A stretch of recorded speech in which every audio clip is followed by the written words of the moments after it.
Olá, eu sou Adalberto Piotto e seja bem-vindo ao Pensando Brasil especial neste documentário 2020, o ano que não terminou, lições para 2021. No episódio de hoje, nós vamos abordar questões sobre as contas públicas brasileiras, as escolhas políticas do país, a presença excessiva do Supremo Tribunal Federal na vida brasileira, a qualidade da cobertura da imprensa nesse momento único da humanidade, as implicações das redes sociais cada vez mais presentes no cotidiano, a cabeça humana diante da pandemia, a educação na pandemia e a discussão cada vez mais relevante sobre igualdade de acesso a oportunidades para diferentes gêneros e raças. Acompanhe. Nós não tivemos, por exemplo, continuidade constitucionais. E na última Constituição, que tem muitos méritos, mas tem muitos defeitos. Não é? Por exemplo, tão era difícil ali o pacto, o acordo, que se estabeleceu um grande empate. Tudo foi para a Constituição. O Estado virou um ente extremamente ineficiente. Por conta do quê?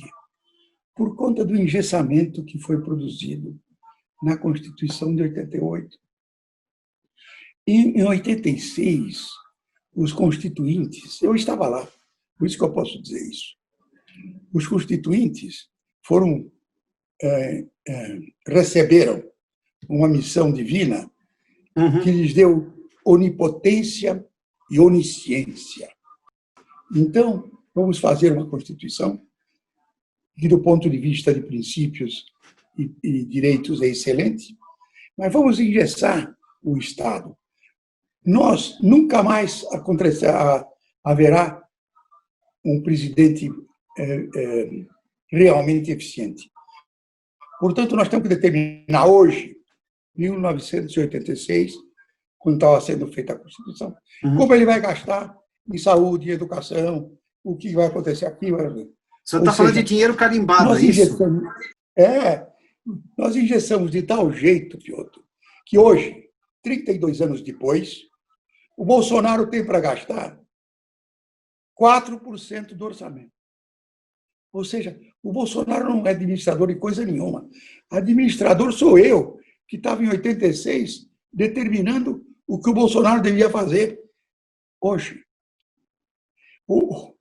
Sem que você faça uma verdadeira curetagem nessas indexações, fixações, você jamais vai voltar a administrar o país. Você sabe, Adalberto, quantas portas abertas tem para se chegar ao Supremo? 32 maneiras processuais. 32 maneiras processuais. 32? 32. Inclusive, como se não bastasse o advogado poder... O advogado vai escolher, evidentemente, aquelas que interessam a ele, se para adiar, se para avançar, etc. Mas, como se não bastasse isso, você tem uma que se chama petição. A petição é o seguinte, é um ato processual que, quando você não consegue nenhum outro adequado, você entra com a petição inominada. Então, isso é que provoca a insegurança. A insegurança está dentro do próprio Supremo. Você olha para o Supremo, parece um tribunal internacional. O Tribunal Constitucional da Nação trata de comportamento, parece um tribunal constitucional que podia ser da França, da Inglaterra, da Argentina, porque é um tribunal de causas nacionais, internacionais, de causas universais, e não cuida das coisas concretas do Brasil. E quando cuida, muitas vezes, é de forma desastrosa, como foi no caso da demarcação da terra indígena Raposa Serra do Sol, que o ministro do Supremo, numa canetada, sem nunca passar nem perto de Roraima, cometeu um grave erro que os índios, Roraima e o Brasil ainda estão pagando até hoje. O Brasil tem feito más escolhas. O Brasil não tem compreendido, primeiro, esse mundo. O Brasil tem se fechado O Brasil tem se voltado para si, ao invés de se abrir para esse mundo com problemas e tentar, junto com o mundo, encontrar algumas soluções. Então, é um país que tem perdido muito em termos econômicos, mas tem perdido muito também em termos de credibilidade internacional e de autoconfiança. A nossa autoestima ela tem declinado muito nos últimos anos.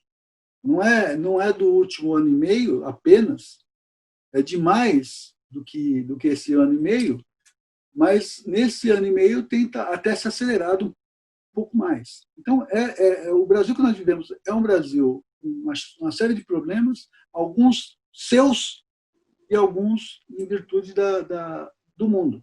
Hoje, o senhor fez menção aí, o Supremo talvez seja aqui no Brasil, e o senhor tem mencionado coisas no mundo inteiro também, a maior fonte de insegurança jurídica. O próprio Supremo se revê com muita frequência num curto prazo por demais. Ou seja, a própria decisão do Supremo é revista logo ali a seguir, ou seja, isso não traz nenhuma condição de segurança sobre as leis brasileiras.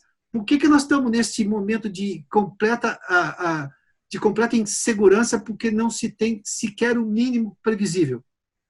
Olha, o ministro Celso de Mello, ele gostava muito de dizer que o poder do Supremo é porque o Supremo tem o poder final, tem a decisão final, tem a última palavra. E tem, e é verdade. Somente que, como o Supremo armou o seu processo decisório, a gente não sabe quando vai ser dada a última palavra. Não se você pega um pedido de vista, você não sabe se vai ser devolvido 10, 15, ou em 6 meses, ou em 4 anos. Então, não adianta ter a última palavra se você não sabe quando ela vai ser dada.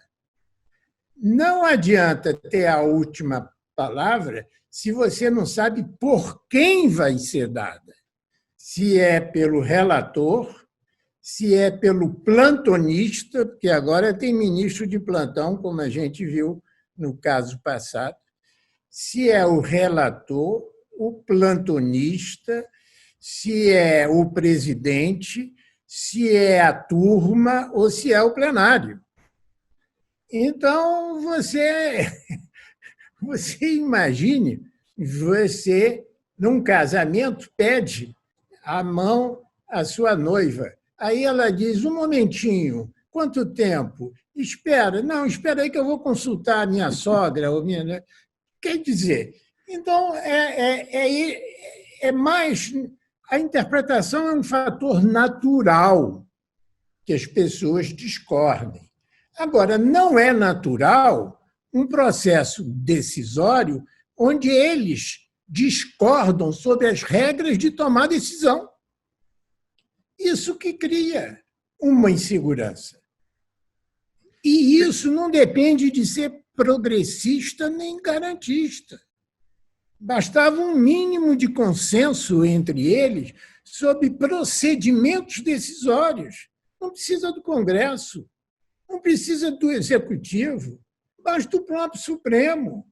O Supremo é quem decide as regras do Supremo. Em primeiro lugar, a crise de liderança a que eu me referi, ela se dá no jornalismo também. Sim. Ela se dá na universidade também.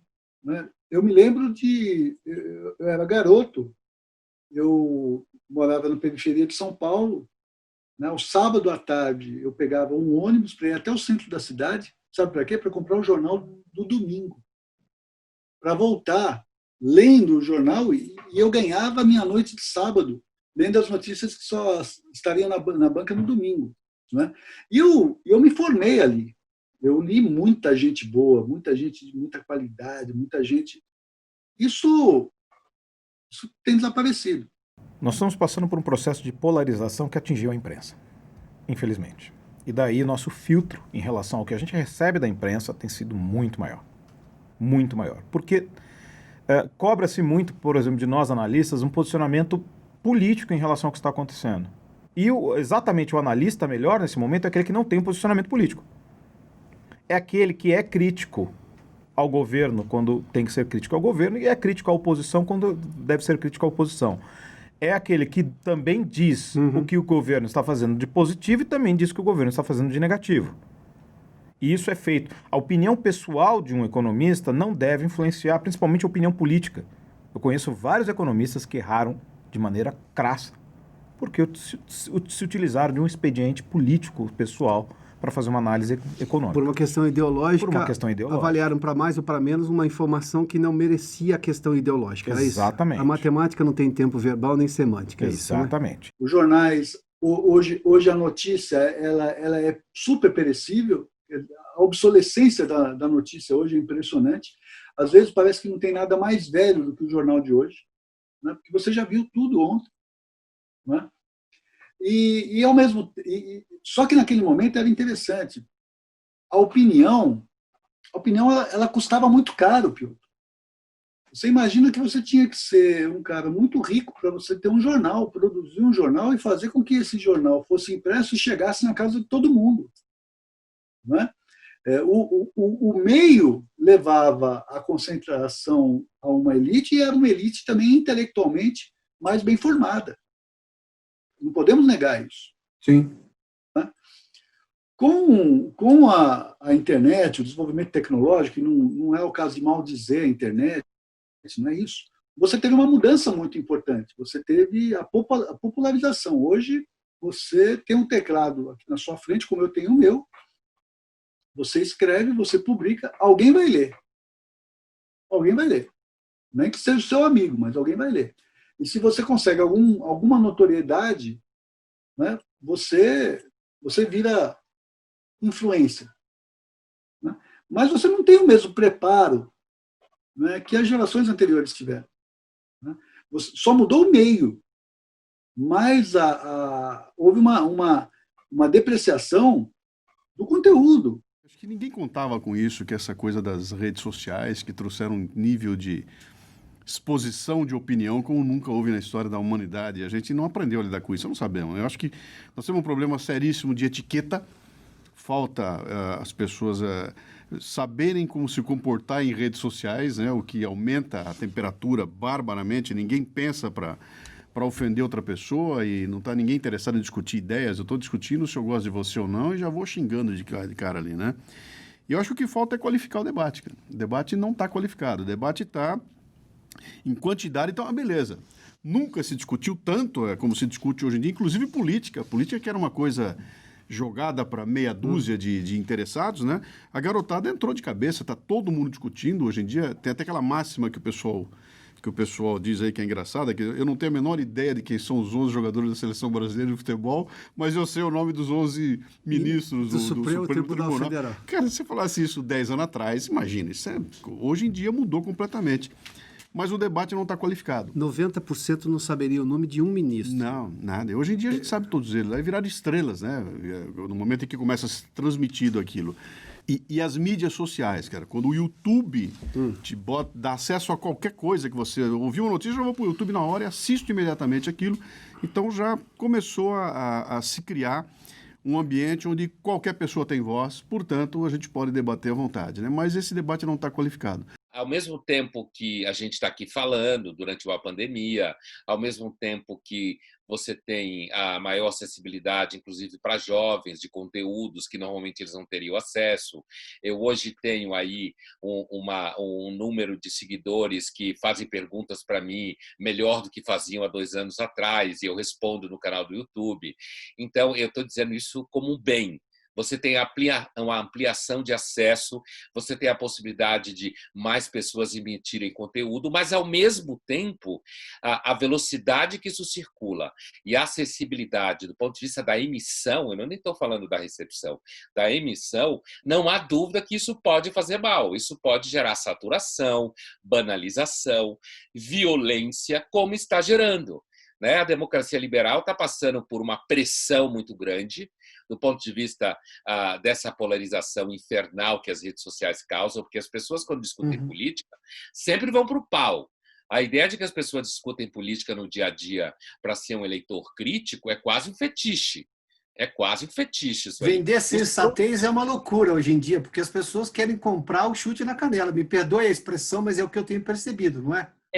A sensatez é um problema, é um produto raro. Ele sempre foi raro. Só que a maior parte das pessoas estava excluída disso. Estava excluída.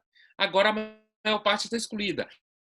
Essa sensação de falar que a informação demais faz mal, eu concordo com você que, antes de tudo, o acesso maior à informação, mais rápido. Você tem, por parte da emissão, você não tem mais, você tem nas grandes mídias ainda, mas você não tem nas redes sociais em geral aquilo que os jornalistas chamam de gatekeeping. Você não tem gatekeeping, você não tem editoração, você não tem responsabilidade, você simplesmente vai lá e posta o que quer, fala o que quer, ninguém é responsável por isso, certo? Essa mesma molecada que grita em rede social também pede um tipo de respeito social ao ser humano, etc. e tal. E eu acho que, de alguma forma, essas coisas vão convergir. Né? Na hora que a gente entender como qualificar o debate e começar a botar fora esses indivíduos quem extrapola, para qualquer dos lados, né? Eu extrapolo à direita, extrapolo à esquerda. Sim, esses claro. que extrapolam, esses dois extremos, eles não podem dominar o debate. E o que está acontecendo hoje é que eles estão dominando. Então, a turma, a maioria que está no meio ali, que a gente sensata, olha para aquilo, vê todo mundo se estapeando, aquela gritaria, ninguém escuta o que eu falo, porque estão gritando demais. Eu não consigo levar adiante a discussão, porque tem muito grito. E esses caras estão tomando conta. E a mídia vai para cima, põe a câmera neles, né? Dá microfone para eles e ocupa todo o espaço. Qual é o papel que você acha que tem, e eu falo isso com absoluta muita vontade, porque sou formado em jornalismo, minha carreira maior é no jornalismo. Você acha que a mídia tem papel relevante na realidade que nós estamos sofrendo por ter se desviado? Eu faço menção porque eu tenho uma honra enorme em dizer que os anos 80 e os anos 90, a imprensa brasileira formou a personalidade da sociedade do país, que deu muito subsídio, muita informação para compreender o seu papel, compreender o país, e fez isso de uma maneira muito competente. Talvez porque tínhamos vindo de anos de chumbo, ou seja, de muito pouca liberdade, e isso aflorou muito o desejo de fazer as coisas. Agora que nós não temos problema de liberdade de expressão, aliás, você fez menção disso com muita propriedade, todo mundo tem liberdade para falar o que quiser, do jeito que quiser, no momento em que quiser, apesar de não se responsabilizar, não entender o tamanho da sua responsabilidade. A mídia, às vezes, para usar uma expressão das próprias redes sociais, está apagando fogo com gasolina? Eu acho que está, eu acho que houve uma... Porque exagera, às vezes, na adjetivação, porque exagera, às vezes, em perseguição ideológica. Isso não era comum na própria mídia, nos mesmos jornais de mesmo nome, claro, com outras pessoas, dos anos 80 e dos anos 90. Havia uma ética que foi derrubada, né? A gente dizia que havia editor daquela época, mas que era o poder moderador dentro do jornal. Esse é o grande ponto. A humildade é no sentido que nós estávamos achando que nós tínhamos recursos para enfrentar todas as nossas dificuldades e que nada nos surpreenderia. Pois bem, nós somos vigorosamente sacudidos das nossas certezas científicas, religiosas, éticas, morais, enfim. Esse vírus tem sido um verdadeiro tsunami e que está escancarando um novo planeta, que eu costumo chamar de Terra 2, onde nada mais é como era antes. No nascimento à morte, nada mais é como era antes. É uma vida totalmente distinta e que a gente estava fingindo, Adalberto, que não existia. A gente estava já usando velhas soluções para novos problemas. Agora, o efeito societário desta pandemia vai fazer com que nós tenhamos que aprender a lidar com a incerteza, porque a incerteza não nos abandonará, o intangível não nos abandonará, espero que não, e o lidar com a incerteza, lidar com o intangível é que nos dá um sentimento de humildade que você falou. Então, sim, acho que temos uma nova época que espero que nos deixe essa humildade, que o homem jamais abolirá o acaso, jamais abolirá, como falava o poeta Mallarmé. Nós sempre poderemos ser surpreendidos por um vírus e por boas coisas também podemos ser surpreendidos e que nós não temos o controle geral da existência humana. Eu não sou apocalíptico, né, por natureza. Eu acho que um dia o mundo vai acabar, inclusive o sol vai apagar, mas isso é muito longe, né? Do ponto de vista histórico da espécie, eu nunca fui apocalíptico. Eu não acho que o mundo vai acabar amanhã.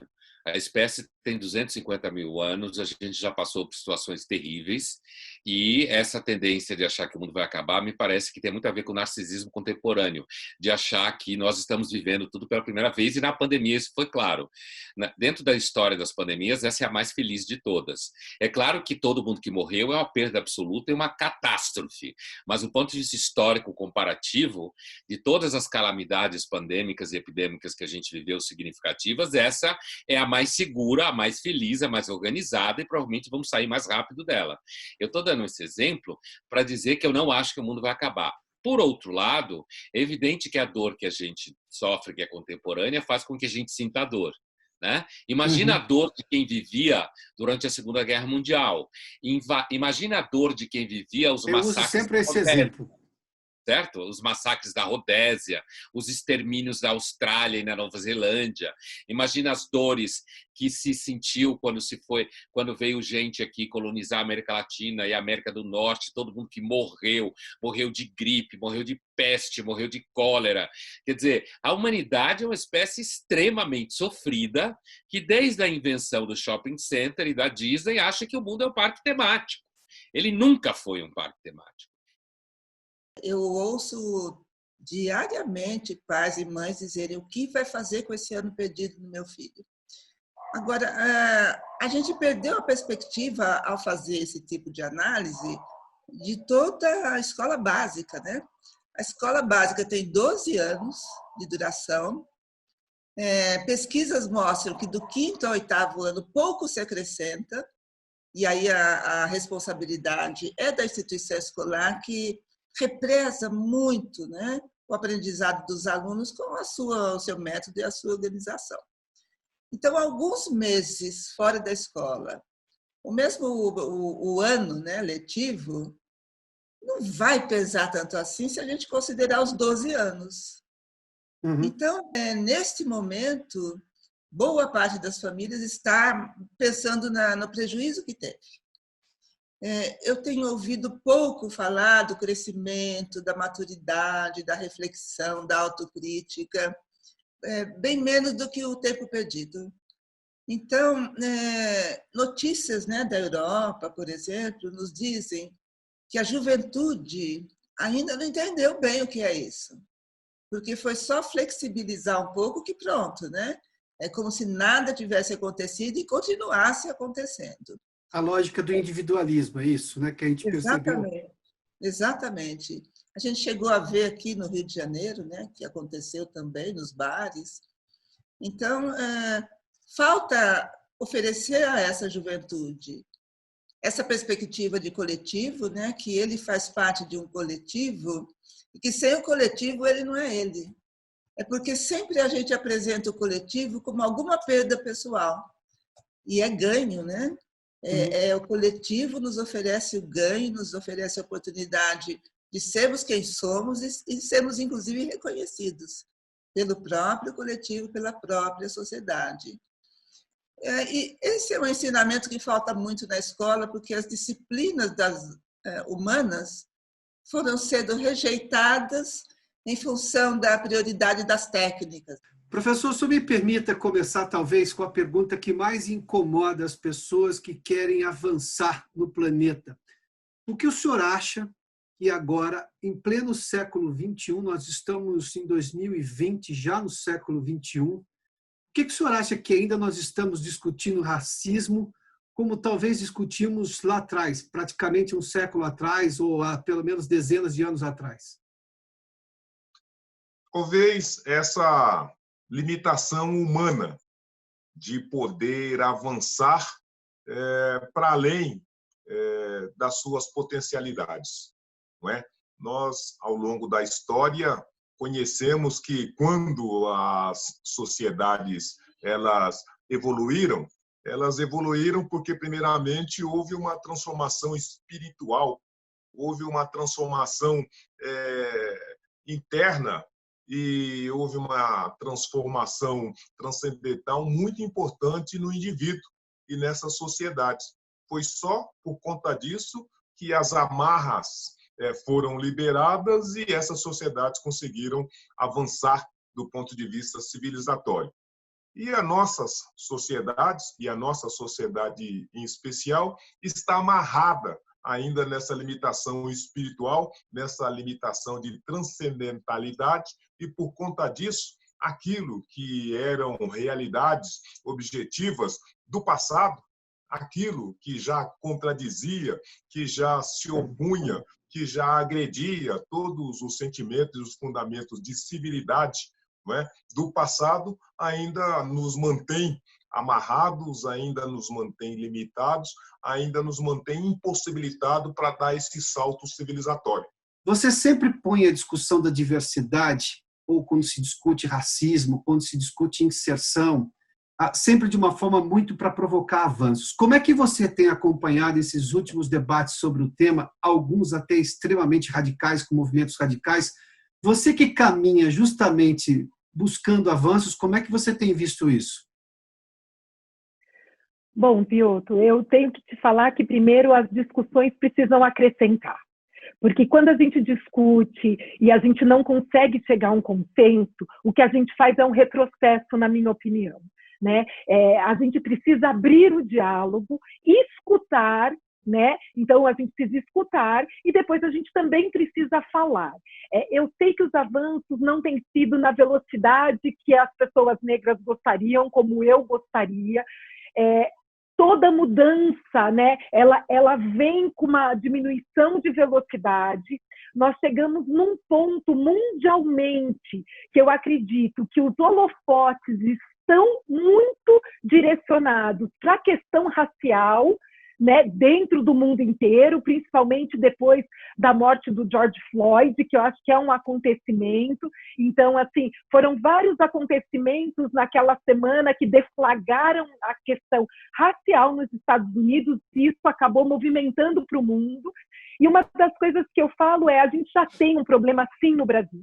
O Brasil é um país de um racismo estrutural muito grande, né? E muitas vezes as pessoas não conseguem perceber o quanto esse racismo estrutural atrapalha o nosso próprio desenvolvimento. E uma das coisas que eu digo o dia que todos tivermos as mesmas chances, que a gente se desenvolver, o país será outro, né? Então, o que eu acho que a gente está falando aqui é para um futuro muito melhor para todas as pessoas, para as pessoas negras e para as pessoas não negras.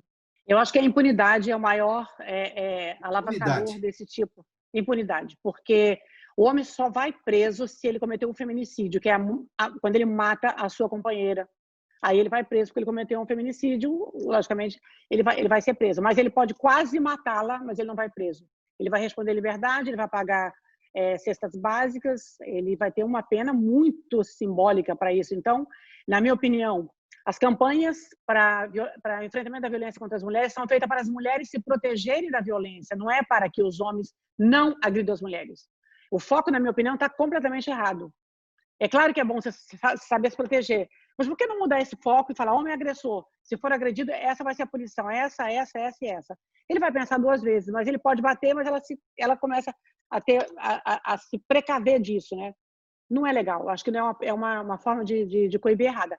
O racismo anuançado é essas formas subliminares e mesmo atualizadas com o qual o racismo tateia e ressoa para dentro das estruturas, de modo que ninguém vê, que ninguém nota, que ninguém se posiciona, mas que ao final ele produz os seus resultados, não é? Então, por exemplo, para essa realidade que você está noticiando, olha, mas como é que se pode, num país de miscigenados, em que esses miscigenados são 54% de negros e 45% de brancos, como é que pode, diante dessa realidade fática, esses números não estarem para dentro das empresas, ou esses números não estarem representados equanimemente para dentro das empresas? É porque existe uma trava, existe um muro que, subordinado a esse tipo de atitude, de pensamento e de valor, impede que isso se manifeste.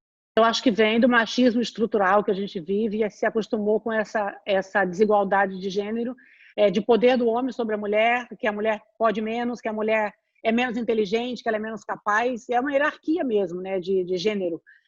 Mas já não tem mais não cabe mais esse tipo de comportamento. A gente precisa desmistificar esse machismo, entender que somos pessoas, né, homem e mulher, cada um com a sua história, cada um com a sua capacidade, e não tem mais como suportar esse tipo de agressão, de violação, inclusive o que você falou na paridade de salários, né? Por que uma mulher tem que ganhar menos do que um homem se ela é tão capaz, justamente por ser mulher? Então a mulher sofre por ser mulher. Eu acho que o Brasil, se ele não repensar o futuro através da educação, a gente não chega em lugar nenhum.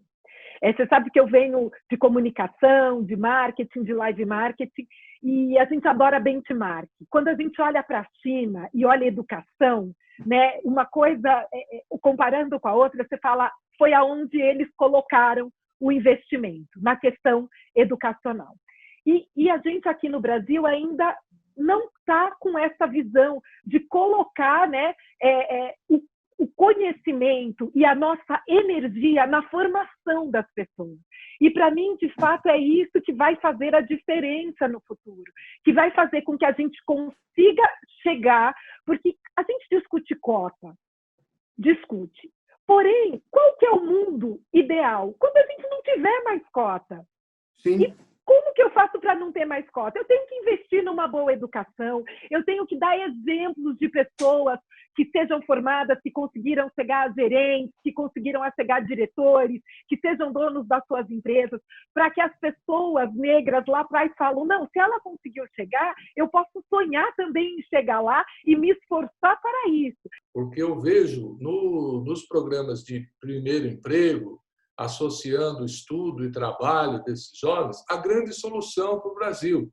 E não há, neste momento, no governo, sequer uma parada, um tempo maior para estudar isso, que pode ser a grande solução dos problemas sociais brasileiros, né? Da mesma forma que tem o Bolsa Família, você teria o Bolsa Primeiro Emprego, vamos dizer. Eu garanto para você que com 5 bi por ano, você faz um programa maravilhoso, né? E isso não tem sido feito. Então, esses jovens estão muito desesperançados e eles não estão sendo ouvidos. Isso acho que causa uma grande preocupação como cidadão e isso pode estar criando uma situação meio explosiva para o futuro. A votação da Comissão de Educação. A educação nossa, o nosso problema com a educação é a nossa perspectiva de longo prazo. Nós já temos um problema de produtividade que é afetado pela falta de educação que nós temos no Brasil. Ou seja, nós temos uma demanda hoje, por exemplo, na área de computação, na área de programação, que não consegue ser cumprida. Falta gente qualificada.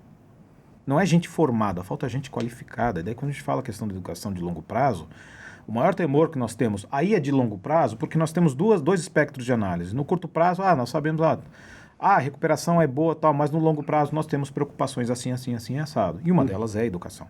É a falta de um ministro mais sério, por exemplo, de colocar pautas de longo prazo, um programa nacional de educação, uma coisa que envolva todos os entes federativos, desde o federal até o municipal, de que haja metas, de que haja alguma coisa. Não há um plano de educação no Brasil, e isso no longo prazo será um problema gravíssimo, como já foi no passado recente. Sim, claro. Nós estamos sofrendo, inclusive, as consequências da inação de décadas atrás. E quando nós dizemos de produtividade, às vezes as pessoas, eu vi já as pessoas dizendo assim, a Noruega está dizendo que vai fazer a semana de 36 horas. A produtividade deles permite. Seja produtivo. Se você for produtivo, você pode fazer uma semana de 10 horas. Se você produzir o suficiente. E não é trabalhar que nem louco, porque se você conseguiu trabalhar 10 horas e produziu, é essa que faz a diferença. É uma brincadeira que eu digo muitas vezes, quando a gente vê lá, tem um videozinho que aparece muito na internet, que é uma pessoa com um carrinho pintando faixas na Itália, faixas de trânsito. Sim. E ele tá andando lá tipo a uns 20 por hora e pintando uma faixa atrás da outra, todas simetricamente perfeitas, em alta velocidade e tal. E aí mostraram no Brasil. 7 pessoas pintando uma faixa. Isso é produtividade. Isso é produtividade. Eficiência, produtividade, questão de mão de obra. As pessoas percebem, falando em produtividade, eu sem querer isentar as responsabilidades da classe política ou de governo, seja desse ou daquele, eu não tenho também uma sociedade leniente consigo próprio, que em algum momento que deixa de fazer o que ela tem de fazer de melhor, de se dedicar mais, de dar sua contribuição, porque não dá para colocar, embora Brasília tenha uma culpa gigantesca de problemas nacionais, e nós sabemos que é gigantesca mesmo, nem tudo é culpa de Brasília. Eu tenho empresários atuando de forma equivocada, eu tenho professores que vão lá e dão uma meia aula, não dão uma aula inteira, e ele foi pago pela aula inteira, se ele não está contente com o salário, ele pode se demitir, mas enfim, às vezes ele tem gente que tem condição de fazer melhor, não está fazendo também. Sim, mas isso é produtividade também. Ou isso seja, tudo é produtividade. E eu digo o seguinte, se você tem um filho em escola pública e você nunca foi numa reunião de pais e mestres, boa parte da culpa da educação do seu filho também é sua. A escola é um espaço muito importante para os alunos durante toda a escola básica, né? Porque representa o mundo para eles. Porque eles vivem na família ou em grupos associados à família, e a escola é o espaço público que eles frequentam, né? É na escola que eles vão aprender o senso de lei, ou seja, existem leis e elas existem para nos proteger. É na escola que ela aprende a exercitar o coleguismo, tão em falta hoje em dia, né? Porque, inclusive, as escolas renunciaram a isso. Tanto que boa parte delas chama os colegas de amigos, que é uma confusão enorme, porque o amigo é da vida privada e o colega é da vida pública, né? As empresas estão cedendo à pressão do tráfego nas redes sociais, a imagem que a empresa tem no marketing. O marketing digital é a métrica mais precisa que cada vez mais existe para você medir o engajamento dos consumidores com você, né? E isso faz muito barulho. E muita gente tem acesso a isso. Então, você tem reações que estão muito longe de reações que levam em conta certa educação doméstica, uma certa tolerância com a posição oposta. Agora, ao mesmo tempo, as empresas estão sendo cobradas daquilo que é um certo papel republicano do mercado, que é o mercado dar chance a pessoas e grupos que não tinham chance por uma questão de preconceito. O preconceito existe. Né? Um dos problemas de discutir esse assunto é porque não há dúvida que existe racismo. Sem a gente precisar ir tão longe e analisar todo o processo, é óbvio que existe. E no caso do Brasil, está vinculado diretamente ao empobrecimento.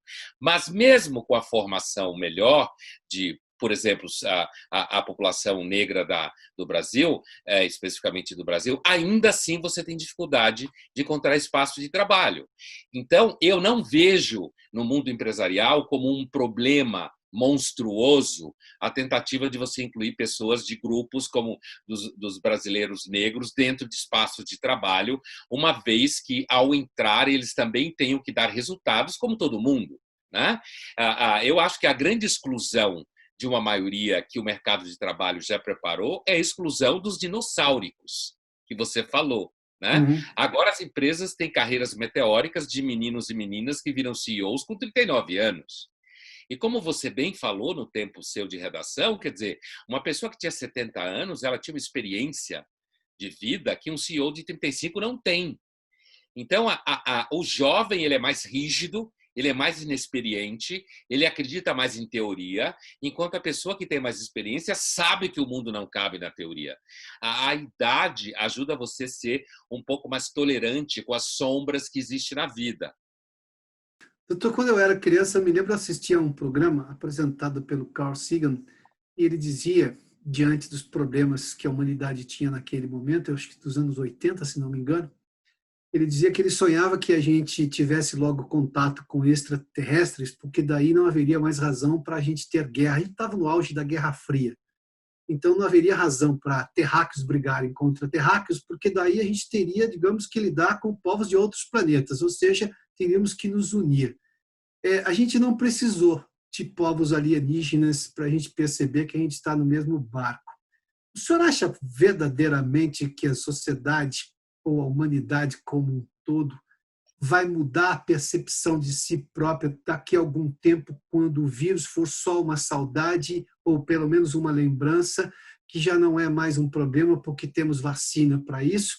Ou a gente vai ter que viver com essa lógica de que podemos a cada momento ser atacado por alguma coisa biológica que nos coloca num patamar de igualdade, em alguns termos, uma igualdade que não se vê há muito tempo?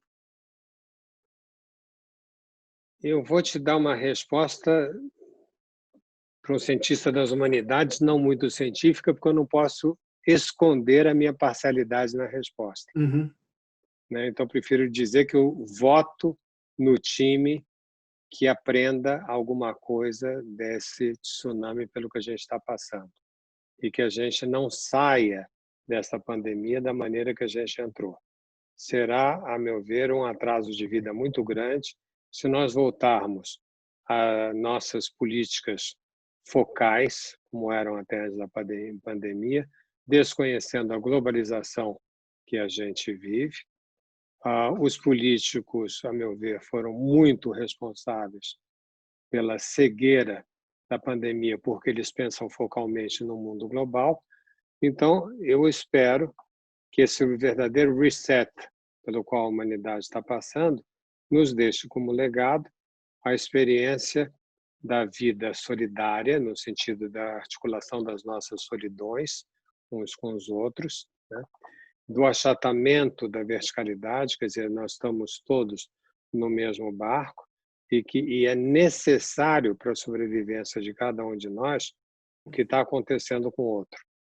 É um pouco invertendo a ordem iluminista que dizia a minha liberdade começa quando termina a sua, é mais assim, a minha liberdade começa quando começa a sua. Então nós temos que aprender a viver nesse novo mundo e ele é frágil, porque ele não tem grandes bandeiras de união, ele é frágil, ele é baseado na solidariedade entre as pessoas, todas elas iguais frente à dificuldade da sobrevivência humana. E com muita facilidade esse lado social pode se transformar numa convulsão social. Então temos que tomar cuidado de nós mesmos, porque nada nos é dado, vamos ter que construir essa sociedade a cada momento, temos que tomar muito cuidado com tudo isso, mas eu espero que a gente aprenda e eu então te respondo que eu acho que sim, nós seremos diferentes.